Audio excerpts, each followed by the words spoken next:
On January 27, we commemorate 76 years since the liberation of Auschwitz-Birkenau, the largest concentration and death camp of the massacre of the Jewish people on European soil.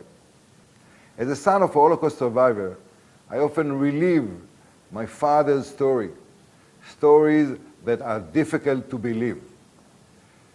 But that was the reality for him and for millions of others.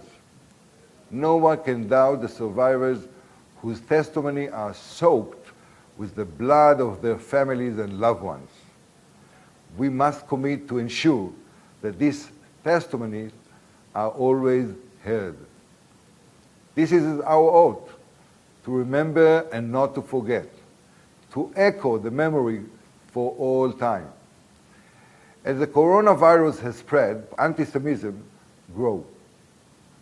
We cannot turn a blind eye to propaganda and incitement. We also continue to hear the voices of hatred by Iran and its proxies, who call for the destruction of the Jewish people living in Israel. These calls cannot be ignored. They have the power to become mass extermination. The Jewish people are no longer powerless, and Israel will always defend itself, by itself.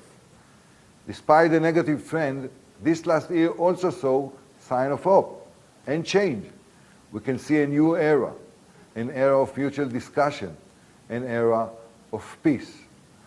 I continue to believe that there can be a better future for this region. In October, I visited Germany with my friend, the UAE Foreign Minister, Sheikh Abdallah bin Zayed Al Nahyan.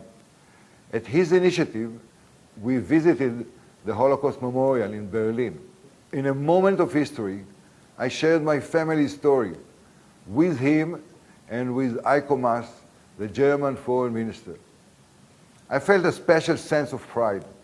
As a foreign minister, as a former chief of staff of the State of Israel on German soil.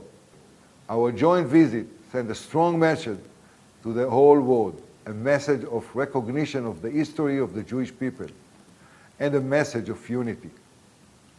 It was a shared cry, joining the voices of the victim, to remember and not to forget, a promise of never again.